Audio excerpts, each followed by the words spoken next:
नमस्कार, स्वागत है आपका। मैं हूं आपके साथ सपना दीपक परदेशिया। बुलेटिन का आगाज करेंगे। दिल्ली विधानसभा चुनाव को देखते हुए उत्तराखंड के सीएम पुष्कर सिंह धामी ने दिल्ली कैंट विधानसभा क्षेत्र में रोड शो किया। यहां से बीजेपी नेता भुवन तंवर चुनावी मैदान में है, जिसके लिए सीएम पुष्कर सिंह धामी ने प्रचार किया है और यहां उस दौरान रोड शो में काफी भीड़ देखने को मिली। उस दौरान सीएम ने कहा कि दिल्ली केंद्र विधानसभा के पार्टी ने भुवन तंवर को अपना उम्मीदवार बनाया है और आपने लोगों को धोखा दिया है। अच्छे अस्पताल नहीं बनाए, मोहल्ला क्लिनिक के नाम पर लोगों को धोखा दिया गया, शराब घोटाले में जेल गए, लोगों को अच्छा पानी, अच्छी सुविधाएं नहीं दी गई। वहीं प्रधानमंत्री आवास योजना के तहत पूरे देश में लोगों को घर मिल रहे हैं।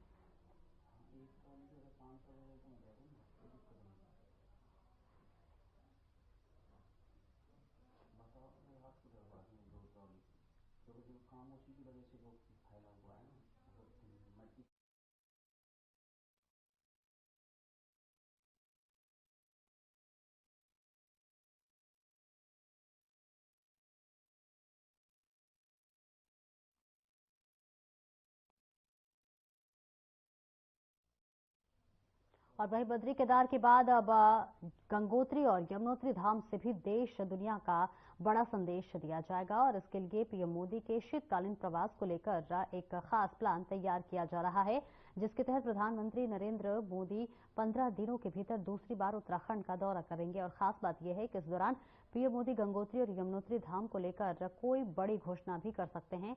प्रस्तावित कार्यक्रम के अनुसार प्रधानमंत्री नरेंद्र मोदी फरवरी महीने में पहले हफ्ते में उत्तराखंड पहुंच रहे हैं। हालांकि प्रधानमंत्री नरेंद्र मोदी उत्तराखंड में होने जा रहे राष्ट्रीय खेलों के उद्घाटन समारोह में शामिल हो रहे हैं और इसके लिए प्रधानमंत्री मोदी 28 जनवरी को देहरादून पहुंचेंगे, जिसके तहत पीएम मोदी दोपहर के समय देहरादून पहुंचकर राष्ट्रीय खेल का ओपनिंग करेंगे, जिसके बाद पीएम मोदी को वापसी होगी। और एक तरफ 28 जनवरी को प्रधानमंत्री नरेंद्र मोदी देहरादून में होंगे, तो वही करीब इसके 15 दिन के भीतर उनका उत्तराखंड में दूसरा दौरा प्रस्तावित है।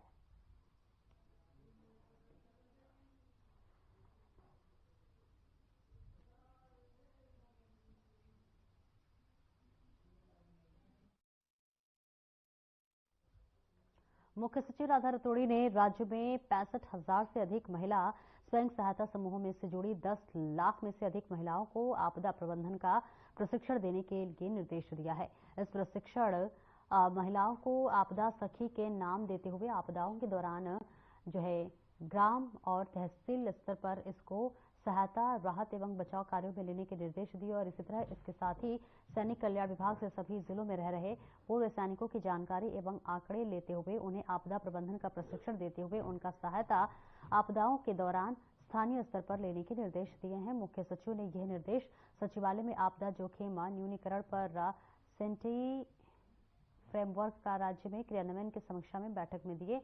और इसी के साथ सीएस ने उन्होंने आपदा में प्रभावित क्षेत्रों, गांव में जोखिम आकलन के लिए तत्काल मास्टर ट्रेनर के प्रशिक्षण कार्यक्रम संचालित करने के निर्देश आपदा प्रबंधन विभाग को दिए हैं।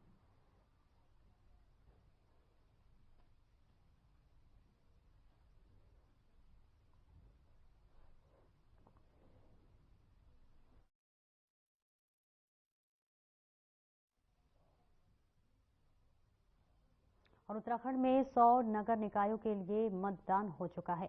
बीते रोज प्रदेश में कुल 66% मतदान हुआ और इस बीच निकाय चुनाव में वोटिंग के लिए मतदाताओं के क्रेज रहा, लेकिन लिस्ट में नाम न होने पर सैकड़ों मतदाताओं को वापस भी होना पड़ा।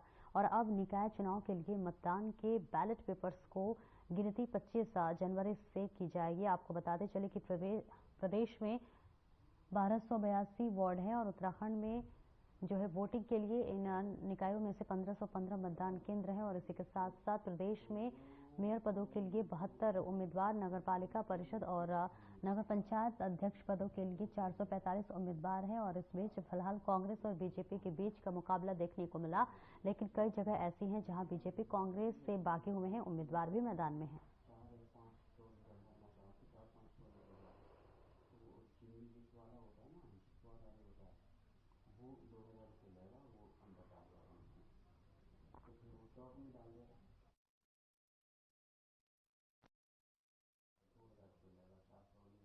राष्ट्रीय खेलों का आयोजन इस बार उत्तराखंड को मिला है। दरअसल आपको बताते चले कि 28 जनवरी को प्रधानमंत्री नरेंद्र मोदी राष्ट्रीय खेलों का उद्घाटन करने देहरादून के Rajiv Gandhi international cricket stadium में पहुंचेंगे। भाजपा के प्रदेश अध्यक्ष एवं राज्यसभा सांसद महेंद्र प्रसाद भट्ट ने बताया है कि हम सबको इस बात की खुशी है कि प्रधानमंत्री राष्ट्रीय खेलों का उद्घाटन करने देहरादून आ रहे हैं और हम सबके जनप्रिय नेता हैं। और उन्होंने कहा है कि प्रधानमंत्री का स्वागत करने के लिए पार्टी पूरी तरह से तैयार है और तब तक नगर निकाय चुनाव के परिणाम भी आ जाएंगे।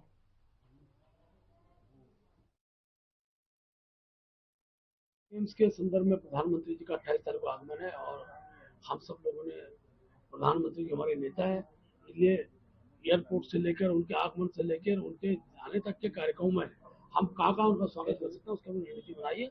ईश्वर की कृपा से तब तक हमारे परिणाम भी आ जाएंगे तो हमारे अनेकों जो नवनियुक्त नगर निगम के महापौर होंगे, पालिका अध्यक्ष होंगे, उनसे उनकी भेंट हो जाए, ऐसा हम आग्रह प्रधानमंत्री कार्यालय से कर रहे हैं। तो एक अच्छा और सुंदर कार्यक्रम और उनके स्वागत का कार्यक्रम उत्तराखंड के अंदर होगा।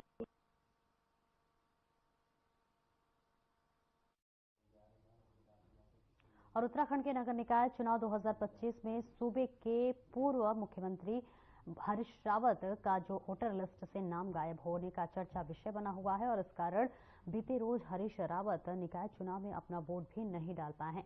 लिस्ट में नाम नहीं होने की वजह से जिम्मेदार उन्होंने बीजेपी को बताया है और वही अब हरीश रावत के जो है आरोपों में बीजेपी ने कटाक्ष के साथ जवाब भी दिया है। बीजेपी प्रदेश अध्यक्ष महेंद्र भट्ट ने कहा है कि हरीश रावत मतदान के प्रति कितने जागरूक हैं कि इसका पता इस बात से लगता है कि वो वोटिंग के दिन ही अपने मत ढूंढने निकले हैं। शायद हरीश रावत को पता ही नहीं है कि वो कहां के वोटर हैं। और प्रदेश अध्यक्ष महेंद्र भट्ट ने कहा है कि हरीश रावत कभी हरिद्वार तो कभी उधम सिंह नगर तो कभी अल्मोड़ा में चुनाव लड़ते हैं। और वही उनका कहना है कि हरीश रावत को तो यह भी नहीं पता कि वो ग्रामीण क्षेत्र में मतदाता है या फिर निकाय के वोटर।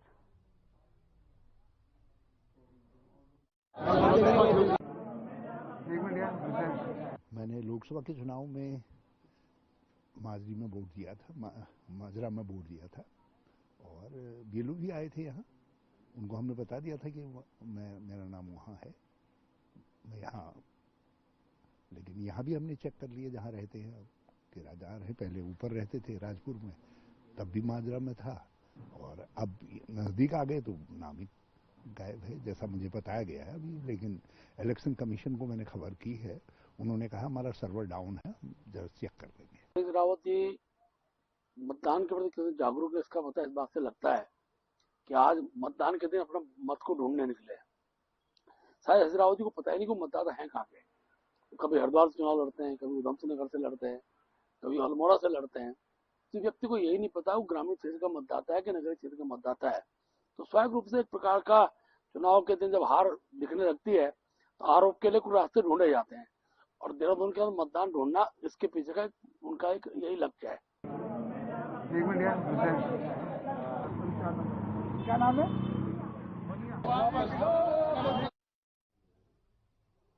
और उत्तराखंड में निकाय चुनाव के लिए मतदान हो चुका है। जल्द ही निकाय चुनाव के परिणाम घोषित किए जाएंगे। और आपको बताते चले कि जीत को लेकर एक तरफ जहां बीजेपी आश्वस्त है तो वहीं दूसरी ओर उत्तराखंड में मुख्य विपक्षी दल कांग्रेस भी अपनी जीत का दावा कर रही है। कांग्रेस प्रवक्ता गरिमा दसोनी का कहना है कि पार्टी के कार्यकर्ताओं ने बहुत मेहनत की है और परिणाम जनता कांग्रेस के पक्ष में देगी। पूरे उत्तराखंड में कांग्रेस का परचम लहराएगा और निश्चित तौर पर घर प्रदेश में कांग्रेस का पंजा मजबूत स्थिति में दिखेगा।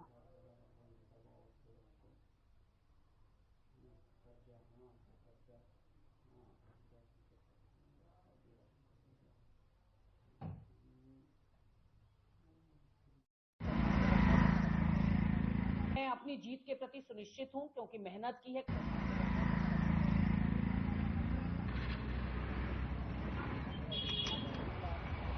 मैं अपनी जीत के प्रति सुनिश्चित हूं क्योंकि मेहनत की है। कार्यकर्ता ने अपना खून पसीना बहाया है सड़कों पर और अपने प्रत्याशी को जीत दिलाने के लिए भी बहुत मेहनत की गई है। प्रत्याशी अपने आप में मुझे लगता है एक स्टार प्रचारक था। प्रत्याशी हमारे जहां जहां भी हमने उतारे हैं बहुत ही सुंदर छवि के, भ्रष्टाचार रहित छवि के, और कहीं ना कहीं एक आस लोगों में जगी है कि ये जो बुनियादी चुनाव हैं, ये जो छोटी सरकारों के चुनाव हैं, क्योंकि ये गली मोहल्ले के चुनाव होते हैं, लोगों से सीधे जुड़ाव होता है, उनके स्वास्थ्य, उनकी सुरक्षा और उनकी सफाई व्यवस्था के चुनाव हैं, तो कहीं ना कहीं इसमें जो जोश देखने को मिला है, उसके मद्देनजर भी मैं कह सकती हूँ कि कांग्रेस का वर्चस्व रहेगा उत्तराखंड के अंदर इन चुनावों में।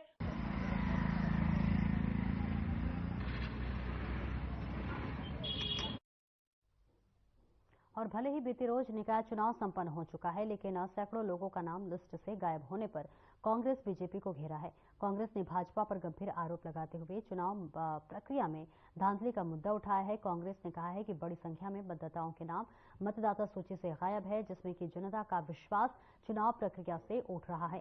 कांग्रेस ने इसे पूरी दुनिया में अस्वीकार करार दिया है और राज्य निर्वाचन आयोग ने तत्काल कार्रवाई की मांग की है। कांग्रेस ने कहा है कि जब बैलेट पेपर से चुनाव का निर्णय हुआ था, इस दौरान कांग्रेस प्रदेश प्रवक्ता गरिमा मेहरा दसोनी ने कहा है कि कांग्रेस ने राज्य निर्वाचन आयोग से तत्काल बाहर आकर बयान जारी करने और निष्पक्ष जांच करने की मांग की है। उन्होंने कहा है कि अगर इस पर ठोस कार्रवाई नहीं होगी तो लोकतंत्र पर जनता का भरोसा कमजोर होगा। आपको बता दें कि बीते रोज सैकड़ों मतदाता बिना वोट दिए कांग्रेस लौट रहे हैं, क्योंकि माफ कीजिएगा वापस लौट रहे हैं और उनका नाम लिस्ट में ही नहीं था। इसके अलावा दून अस्पताल के वरिष्ठ डॉक्टर कैसीपल भी वोट नहीं डाल पाए थे।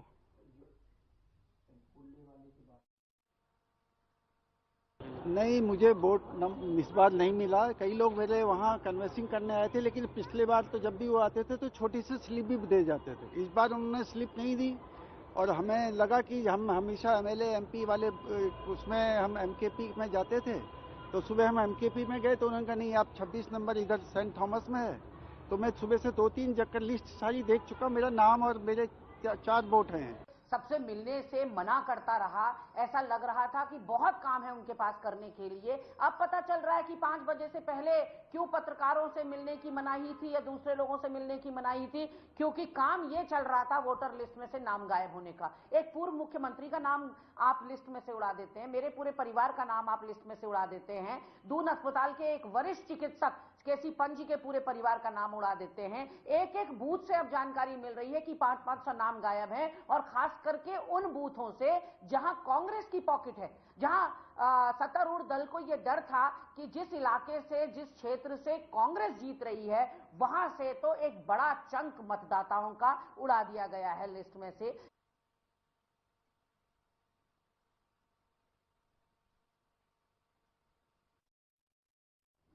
और वही राष्ट्रीय खेलों में 10,000 पुलिसकर्मी सुरक्षा व्यवस्था में तैनात किए जाएंगे। पुलिस का दावा है कि खिलाड़ियों के सुरक्षा के लिए उनके साथ पुलिसकर्मी साए की तरह रहेंगे। राष्ट्रीय खेलों की प्रत्येक गतिविधि सीसीटीवी कैमरे में कैद होगी। वही सुरक्षा व्यवस्था को लेकर डीजीपी दीपम सेठ का पुलिस ने अधिकारियों के साथ बैठक हुई और इस दौरान उसने फोर्स की ड्यूटी, यातायात प्लान, पार्किंग आदि पर चर्चा की गई है। वहीं उन्होंने अधिकारियों को समय से सारी व्यवस्था पूरी करने के निर्देश दिए हैं और डीजीपी दीपम सेठ ने मुताबिक सभी को सजग और सतर्क रहकर अपना कर्तव्य निर्वहन करने के लिए भी निर्देश दिए गए हैं।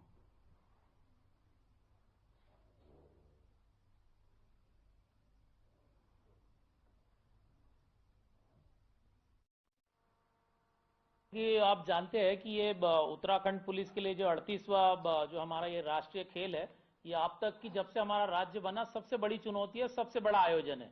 उत्तराखंड पुलिस का अब तक का सबसे बड़ा आयोजन राष्ट्रीय खेल है, एक बहुत बड़ी चुनौती है। पहली बार हमारे यहाँ इतने स्टेडियम्स बने, इतने गेम्स हो रहे हैं, तो इसमें कई सारे जो है वेन्यूज है, 19 वेन्यूज पे ये होना है। कई सारे डिपार्टमेंट्स इसमें समन्वय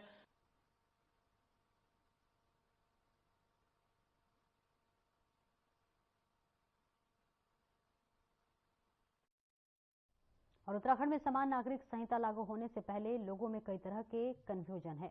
लोगों में भ्रम है कि आखिरकार जब यह कानून लागू होगा तो कहीं कोई जो है मुसीबत में ना पड़ जाए। इसी के साथ शादी ब्याह को लेकर भी कई तरह के लोग कंफ्यूज हैं और इस कंफ्यूजन को दूर करने के लिए अब उत्तराखंड पुलिस आम जनता और वरिष्ठ नागरिकों के साथ मिलकर यह प्रयास कर रही है कि समान नागरिक संहिता की वजह से ही किसी भी व्यक्ति का कोई भी संशय की स्थिति ना रहे और इसके लिए उत्तराखंड पुलिस अब आम जनता तक जानकारी पहुंचाने की कोशिश कर रही है। और इसी कड़ी में देहरादून पब्लिक मुख्यालय में समान नागरिक संहिता विषय पर एक महत्वपूर्ण कार्यशाला का आयोजन किया गया। इस दौरान वरिष्ठ पुलिस अधिकारियों और सामाजिक संगठनों के प्रतिनिधियों ने उत्तराखंड में कानून के बेहतर क्रियान्वयन को लेकर उपयोगी सुझाव भी दिए।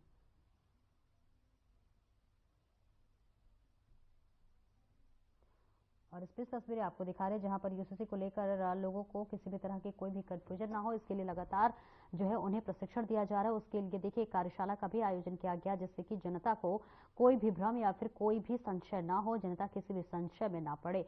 आपको बताते चले कि यूसीसी पर लगातार लोग कई तरह के अपने विचारों को रखते हुए नजर आ रहे हैं। किसी का कुछ कहना है तो किसी का कुछ कहना है। बहुत लोग इस वक्त असमंजस की स्थिति में दिख रहे हैं, लेकिन इस बीच आपको बता दें कि इसको समझने के लिए लगातार अब जो है कई तरह के आयोजन किए जा रहे हैं जिससे कि जनता को भ्रम ना हो और यूसीसी को अच्छे से जनता समझे। और इसी के साथ साथ इसके लिए कई जो है कार्यक्रम आयोजन भी किया जा रहा है। आपको बता दें कि उत्तराखंड में जल्द ही यूसीसी लागू होने वाला है और इसके लिए सारे ही खाका तैयार कर लिया गया है और बस उस तारीख का ऐलान होना बाकी है जिस तारीख में यूसीसी लागू होने वाला है। और इसी के साथ साथ आपको यह भी बताते चले कि उत्तराखंड पहला ऐसा राज्य होगा जहां पर यूसीसी लागू होगा। और ऐसे में आपको बताते चले कि लोग यूसीसी को लेकर लगातार कंफ्यूज दिख रहे हैं और शादी ब्याह तक को लेकर भी कई मामलों पर असमंजस की स्थिति दिख रही है कि उनका कहना है कि शादी ब्याह कैसे होगा, क्या यूसीसी लागू होने के बाद से क्या कुछ बदलाव होगा। और इसके लिए अब जागरूक करने के लिए सरकार की तरफ से भी लगातार पहल की जा रही है। इसके लिए कई कार्यक्रम कई कार्यशाला भी रखा जा रहा है जिससे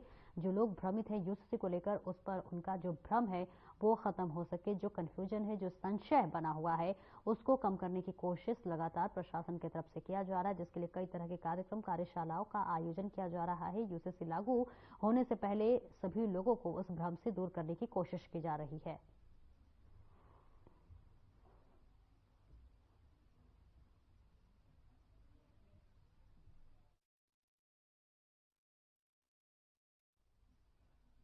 वक्त चला एक छोटे से ब्रेक का, फौरन हाजिर होते हैं।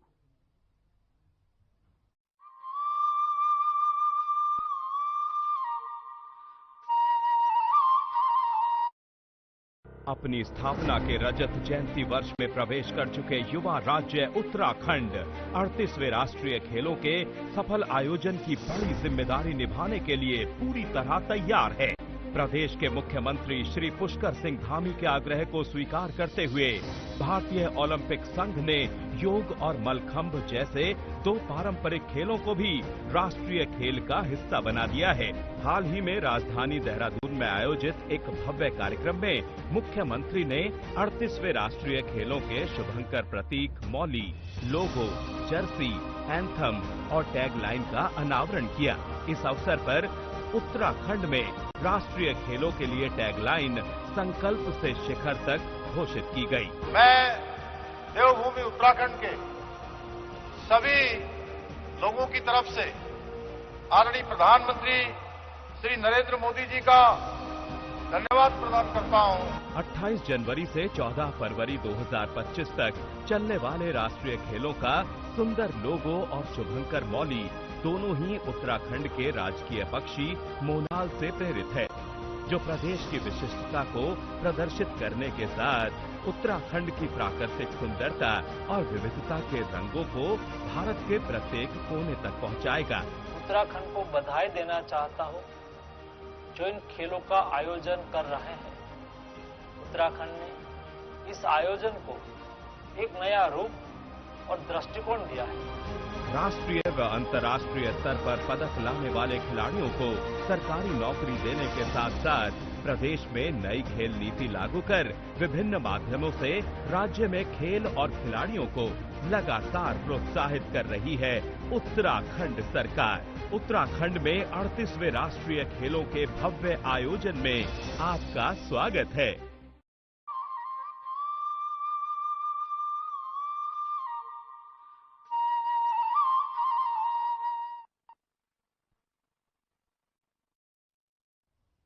अब ब्रेक के बाद एक बार फिर से स्वागत है आपका। खबरों में आगे बढ़ेंगे। पूर्व वन मंत्री हरक सिंह रावत के करीबी रहे वीरेंद्र कडारी के प्रवर्तन निदेशालय ने 101 बीघा जमीन अटैच की है। आपको बता दें, सहसपुर क्षेत्र में स्थित इस जमीन को बाजारी कीमत करीब 70 करोड़ रुपए बताई जा रही है। हालांकि पंजीकृत कीमत 6.5 करोड़ रुपए है।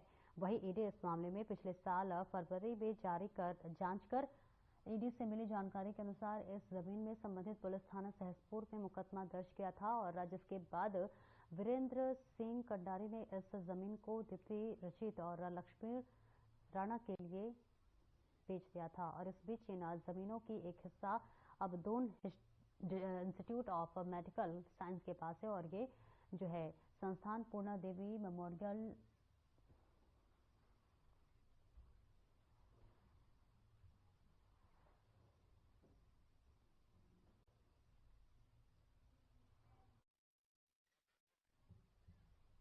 और देहरादून के अग्निशमन विभाग ने 38वें राष्ट्रीय खेलों की तैयारी पूरी कर ली है, जिसकी जानकारी स्वयं देहरादून अग्निशमन अधिकारी सुरेश चंद्र रवि ने दी है। उन्होंने कहा है कि जहां इवेंट होने जा रहा है वे हमारी जो है गाड़ियां खड़ी रहेंगी। उत्तराखंड में पहली बार राष्ट्रीय खेलों का आयोजन होने जा रहा है।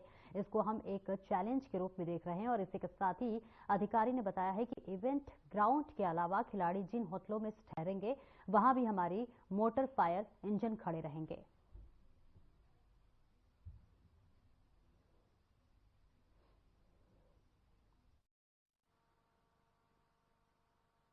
देखिए, जैसा हमारा राजीव गांधी स्टेडियम है, महाराणा प्रताप स्टेडियम है और आप जैसा बता रहे हैं परेड ग्राउंड में जो हमारे इवेंट्स होंगे या उधर जो इवेंट होंगे उसमें हमने अग्निशमन व्यवस्थाएं, जो स्थायी अग्निशमन व्यवस्थाएं हैं वो पूरी करा ली गई हैं तथा उसके उपरांत भी हमारे जो मोटर फायर टेंडर हैं, जैसे जैसे जहाँ जहाँ इवेंट्स रहेंगे वहाँ हमारे मोटर फायर इंजन ड्यूटी में सदैव खड़े रहेंगे, क्योंकि उत्तराखंड में पहली बार नेशनल गेम का आयोजन किया जा रहा है। वो हमारे लिए एक चैलेंज है। जहां आके खिलाड़ी रुकेंगे जिन होटलों में, उन होटलों की अग्निशमन व्यवस्थाएं भी सुचारू कराने का हमारी तरफ से पूरा प्रयास किया जा रहा है।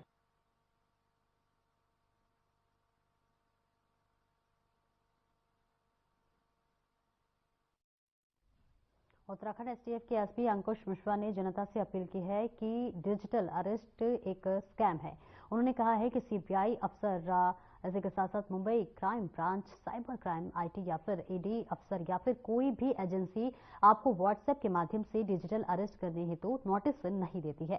साथ ही कोई भी व्यक्ति आपको फर्जी दस्तावेज, अवैध सामग्री आदि के नाम पर आपको जो है डरा धमका रहा है या फिर पैसे को मांग कर रहा है, तो इस तरह से इस बारे में एसटीएफ साइबर थाने में अपनी शिकायत दर्ज कराएं। उन्होंने सभी को ज्यादा से ज्यादा जागरूक रहने के लिए कहा है। सवाल किया तो जनता में जागरूकता हेतु हम इसमें लगातार प्रचार प्रसार करते रहते हैं। जिस क्रम में आपको बताना चाहूंगा कि कुछ महीने पहले हमारे पास एक पीड़ित आया था, जिसके द्वारा बताया गया, वो निरंजनपुर यहाँ देहरादून का रहने वाला था, जिसके द्वारा बताया गया कि उसके साथ लगभग 2.25 करोड़ रुपए की ठगी हो गई।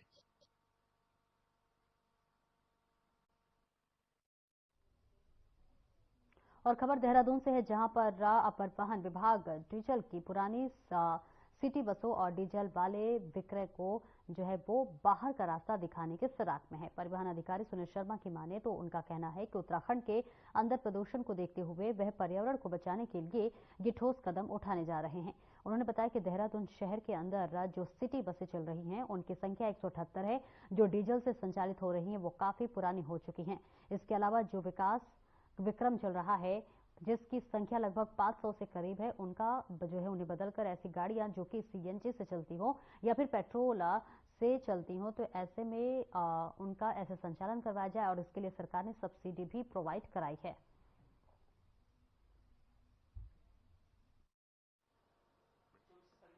दिन के परमिट दे रहे हैं। 31 मार्च तक ये प्रक्रिया चलनी थी और ये अभी इसमें 2025 में 31 मार्च तक का समय है। उसके अलावा अगर कोई उसके बाद भी आएगा तो हम शासन से आग्रह करेंगे कि 31 मार्च से इसको आगे बढ़ा दिया जाए, ताकि ज्यादा से ज्यादा लोगों को ये सुविधा मिले, साथ में देहरादून शहर को जो प्रदूषण और काले धुएं से निजात। 21 दिन के परमिट दे रहे हैं, 3-3 क्वार्टर।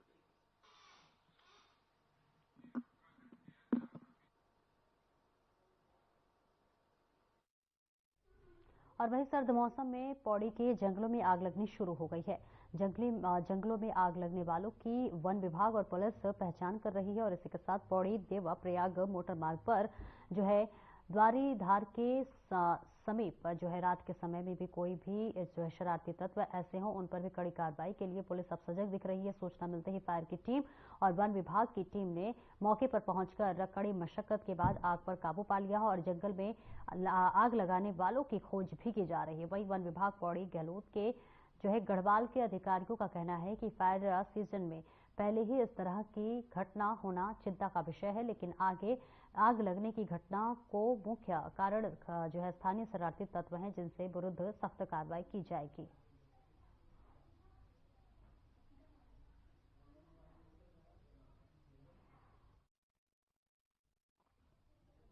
फिलहाल इस बुलेटिन में इतना ही। नमस्कार।